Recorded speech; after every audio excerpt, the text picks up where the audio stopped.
Garam. Matius pasal 5 ayat 13. Kamu adalah garam dunia. Jika garam itu menjadi tawar, dengan apakah ia diasinkan? Tidak ada lagi gunanya selain dibuang dan diinjak orang. Markus pasal 9 ayat 50. Garam memang baik, tetapi jika garam menjadi hambar, dengan apakah kamu mengasinkannya? Hendaklah kamu selalu mempunyai garam dalam hidupmu dan selalu hidup berdamai yang seorang dengan yang lain. Lukas pasal 14 ayat 34 dan 35. Garam memang baik, tetapi jika garam juga menjadi tawar, dengan apakah ia diasinkan? Tidak ada gunanya, baik untuk ladang maupun untuk pupuk, dan orang membuangnya saja.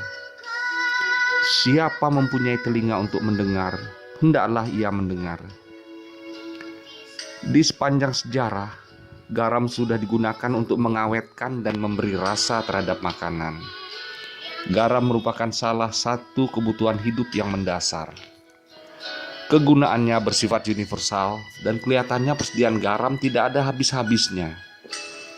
Garam selain memiliki kualitas yang menguntungkan, garam juga bisa merusak.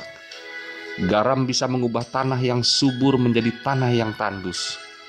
Contohnya, wilayah di sekitar Laut Mati. Di zaman modern ini tidaklah masuk akal bagi kita bahwa garam bisa kehilangan keasinannya. Sodium klorida atau nama zat kimia untuk garam meja merupakan susunan zat yang tidak berubah. Zat ini sama sekali tidak dicemari oleh apapun. Tetapi pada zaman Israel dahulu, garam diproses dengan cara menguapkan air yang berasal dari Laut Mati. Air tersebut mengandung bermacam-macam zat selain garam. Proses penguapan air tersebut menghasilkan kristal-kristal garam dan juga potasium klorida dan magnesium. Kristal-kristal garam itu dikumpulkan dan menghasilkan garam yang relatif murni, karena pada saat proses penguapan, yang pertama kali terbentuk adalah kristal-kristal garam. Namun apabila garam yang dihasilkan melalui proses penguapan itu tidak segera dipisahkan, dan kristal-kristal garam kemasukan embun, larut dan luluh, maka apa yang tersisa akan kehilangan rasa asin dan menjadi tidak berguna. Apa yang bisa Anda lakukan dengan garam yang tidak asin? Tidak ada gunanya. Seorang petani tidak menghendaki zat-zat kimia semacam itu di atas tanahnya karena akan merusak tanaman. Membuang zat sisa di atas tumpukan pupuk juga tidak akan berguna, karena seringkali pupuk dikumpulkan dan disebarkan di atas tanah untuk menyuburkan. Satu-satunya cara yang bisa dilakukan adalah membuangnya keluar, di mana orang bisa menginjak-injaknya. Apabila garam telah kehilangan sifat dasarnya, yaitu rasa asin, maka ia tidak dapat dibuat asin kembali.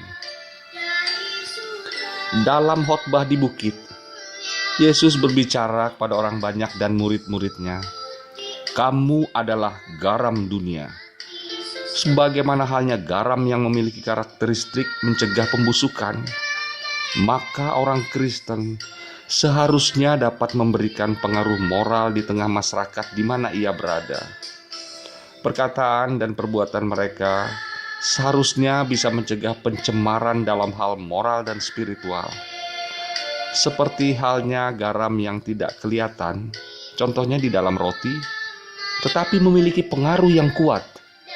Demikian pula halnya dengan orang Kristen yang di tengah masyarakat tidak selalu terlihat dan diperhitungkan, tetapi mereka baik secara individu maupun kelompok bisa mempengaruhi masyarakat dan melakukan pencegahan di tengah dunia yang kotor dan cemar ini.